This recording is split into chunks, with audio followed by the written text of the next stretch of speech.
Hi hello my dear rider మామస్ and bros. Time వచ్చి 3 అయితే అవుతుంది మధ్యాహ్నం.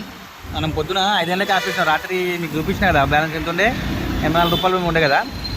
ఇప్పుడు మనకి చూడండి ఎంత ఉందో, 1260 రూపాయలు ఉంది.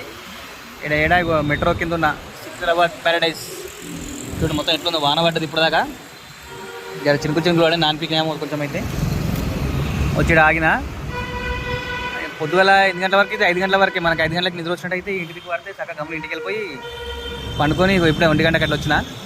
మనకి ఇంకా చెప్పినా కదా నేను ఎంత కావాలి, 1600 రూపాయలు కావాలని చెప్పిన కదా. వీళ్ళంతా మన బాపతి అడిగిలిందా గుసురుడు అటు కూడా ఉన్నారు. 1600కి మనకి ఇంకో 500 కావాలి, అందుకే వచ్చిన నేను కొట్టుకొని పోదామని. ఇప్పుడు వాతావరణం సలసలా ఉంది కాబట్టి చూద్దాం. కంటిన్యూ సాయంత్రం దాకా కొట్టడానికి అయితే ప్రయత్నం చేస్తా. మనకు అవసరం ఉన్న అమౌంట్ ట్రాన్స్ఫర్ చేసిన తర్వాత కూడా ఎంత ఉందో కూడా చూపిస్తాను మీకు నేను నెక్స్ట్ వీడియోలో. అప్పటిదాకా దీన్ని లైక్ చేయండి.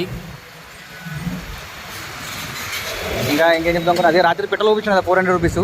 అందులో కొంచెం గ్యామ్లింగ్ అయినట్టు ఉందబ్బా. మనకి మామూలుగా 300 రూపీస్నే 1500 రూపాయలు ఎర్నింగ్ వస్తుంది. ఈ 400 పెట్రోల్కే మనకి ఎంత 1100కే ఆగిపోయింది. అది ఇక బస్సులు చూడరు ఇట్లా ఉంటాయి. ఇక్కడ ఆగనీరు చేయనీరు డేలకి ఇది ఒళ్ళు ఉంటుంది మనకి. ఇక్కడ ఆగనీకు ఉండదు, ఏముండదు. ఓకే, ఆ 100 రూపాయలు గ్యామ్లింగ్ చేసినామని డౌట్ వస్తుంది. అలా మన మిస్టేకే చాలా ఉంది, చూసుకోలేదు నేను. ఓకే, మొత్తం అయితే ఇది అర్థమైంది. ఇప్పుడు బ్యాలెన్స్ అయితే కూడా ఇంత ఉంది, చూసారు కదా.